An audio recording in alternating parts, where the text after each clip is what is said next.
కాంగ్రెస్ అంత పెద్ద పార్టీ, ఇంత పెద్ద పార్టీ, ఇన్నేళ్ల చరిత్ర ఉంది, అన్నేళ్ల చరిత్ర ఉందని చెప్పుకుంటారు. నేను కాక్రోచ్ జనతా పార్టీ చేసిన పోరాటాన్ని చూసి కాంగ్రెస్ పార్టీ నేర్చుకోవాలి. మోడీ గారు 2014 ప్రధానమంత్రి అయ్యారు. ఇప్పుడు 2026 అంటే 12 సంవత్సరాలు అవుతుంది. ఈ 12 సంవత్సరాల కాలంలో కాంగ్రెస్ పార్టీ ఏదైనా ఒక ప్రజా సమస్య మీద ఈ రకంగా ఉద్యమం చేసిందా? పార్లమెంటు గేటు దాకా వెళ్ళగలిగేలా యువతని, ప్రజల్ని సమీకరించి ఒక ప్రజా సమస్య మీద ఈ రకమైన పోరాటం కాంగ్రెస్ పార్టీ చేయగలిగిందా? నిజానికి ఈ దేశంలో దశాబ్దాల పాటు అధికారంలో ఉన్న పార్టీ కాంగ్రెస్ పార్టీ. బలమైన పునాదులున్న పార్టీ కాంగ్రెస్ పార్టీ. బలమైన చరిత్ర ఉన్న పార్టీ కాంగ్రెస్ పార్టీ. కానీ ప్రజా పోరాటాల విషయంలో ఆ పార్టీకి ఎంత చిత్తశుద్ధి ఉంది? ఇలా కాక్రోచ్ జనతా పార్టీని చూసి కాంగ్రెస్ పార్టీ నేర్చుకోవాలి.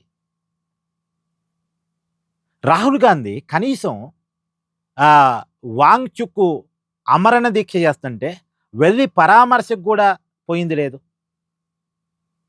ప్రియాంక గాంధీ గాని, రాహుల్ గాంధీ గాని కనీసం పరామర్శకెళ్ళలేదు. ఇగో వాళ్ళెవరు? మాది పెద్ద పార్టీ. వాళ్ళని మనం అంగీకరిస్తే రేపు వాళ్ళు పెద్ద పార్టీగా అవుతారేమో. అసలు వాళ్ళని నేను గుర్తించాల్సిన అవసరం లేదు. నా స్థాయి ఏంటి? వాళ్ళ స్థాయి ఏంటి? అని అనుకుంటున్నాడు రాహుల్ గాంధీ. ప్రజల విషయంలో పబ్లిక్ లైఫ్‌లో ఉన్నవాళ్ళు స్థాయిల గురించి ఆలోచించకూడదు. ప్రతి చిన్న విషయం దగ్గరికి వెళ్ళగలగాలి. చిన్నవాడి దగ్గరికి వెళ్ళగలగాలి. అది ఎదగాలనుకునే రాజకీయ పార్టీకి, రాజకీయ నాయకుడికి ఉండాల్సిన లక్షణం.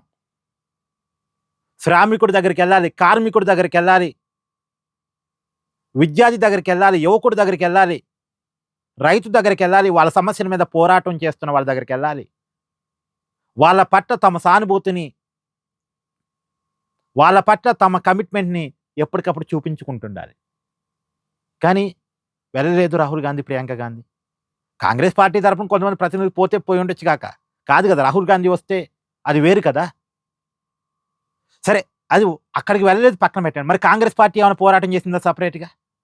సరే, కాక్రోచ్ జనతా పార్టీ మీద మంచి ఒపీనియన్ లేదనుకోండి. వాళ్ళ దగ్గరికి పోవటం ఇష్టం లేదనుకోండి. సెపరేట్‌గా నీట్ పేపర్ లీక్ మీద కాంగ్రెస్ పార్టీ ఏమైనా ఉద్యమం చేసిందా? అంతకుముందు కూడా అండి. ఈ ఒక్క ఇష్యూనే వదిలిపెట్టండి. గతంలో రైతులు వ్యవసాయ చట్టాలకు వ్యతిరేకంగా పెద్ద ఎత్తున ఆందోళన చేశారు. అక్కడ కాంగ్రెస్ పార్టీ ఏమైనా లీడ్ తీసుకోగలిగిందా? కమ్యూనిస్టులు లీడ్ తీసుకున్నారండి. ఈ దేశంలో కమ్యూనిస్టులు ఎంత పర్సెంటేజ్ ఉన్నారు? ఈ దేశంలో కమ్యూనిస్టులు ఇప్పుడు ఒక్క రాష్ట్రంలో కూడా అధికారంలో లేరు. ఒక్క రాష్ట్రంలో కూడా ఈ దేశంలో అధికారంలో లేరు. కానీ కమ్యూనిస్టులు లీడ్ తీసుకున్నారు రైతు చట్టాలు అప్పుడు. కాంగ్రెస్ పార్టీ లీడ్ తీసుకోలేకపోయింది. నాయకత్వం వహించలేకపోయింది. అంటే ఈ దేశ ప్రజా సమస్యల మీద కాంగ్రెస్ పార్టీకి చిత్తశుద్ధి లేదు. రేపు వాళ్ళ ఉద్దేశం వల్ల ఏందంటే మోడీ మీద వ్యతిరేకత వస్తే మాకు అధికారం వస్తేమన్న ఆశ తప్ప, అంటే ఎంతసేపటికి అవతలోడి మీద కోపం రావాలి. అవతలోడి మీద కోపం వస్తే అధికారం నాకు రావాలనే కోరిక తప్ప, నా మీద ప్రేమ రావాలి ప్రజలకి, ప్రజల పట్ల నేను ప్రేమగా ఉండాలనేటువంటి కమిట్మెంట్ రాహుల్ గాంధీకి, కాంగ్రెస్ పార్టీకి ఏ కోశానా లేదు. ఎలా పోరాటం చేయాలి? ప్రజల్ని ఎలా కదిలించాలి? కాక్రోచ్ జనతా పార్టీని చూసి కాంగ్రెస్ పార్టీని నేర్చుకోవాలి. ఇప్పుడు వాళ్ళు తెలంగాణలో అధికారంలో ఉన్నారు, కర్ణాటకలో అధికారంలో ఉన్నారు, కేరళలో అధికారంలో ఉన్నారు, హిమాచల్ ప్రదేశ్‌లో అధికారంలో ఉన్నారు. ఈ 4 రాష్ట్రాల్లో కాంగ్రెస్ పార్టీ గట్టిగా నీట్ పేపర్ లీక్‌కు వ్యతిరేకంగా ఒక ఆందోళన చేసిందా?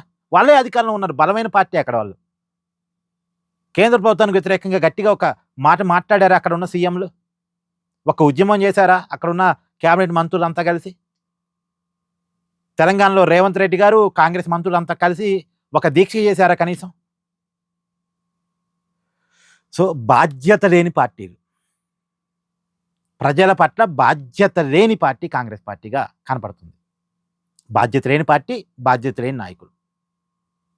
ప్రజా పోరాటాల విషయంలో కాక్రోచ్ జనతా పార్టీని చూసి నేర్చుకోవాలి ఇప్పుడు. నిన్నగాక మొన్న పుట్టిన పార్టీ. సోషల్ మీడియాలో పుట్టిన పార్టీ. ఒక నిర్మాణం లేదు. పెద్దగా వాళ్ళకి సిద్ధాంతం లేదు. వాళ్ళకి కమిటీలు లేవు. అన్ని చోట్ల నాయకులు లేరు. కానీ వాళ్ళు పిలుపునిస్తే యువతొచ్చారు. కాంగ్రెస్ పార్టీ నేర్చుకోవాలి. ఏమంటారు? కామెంట్ చేయండి.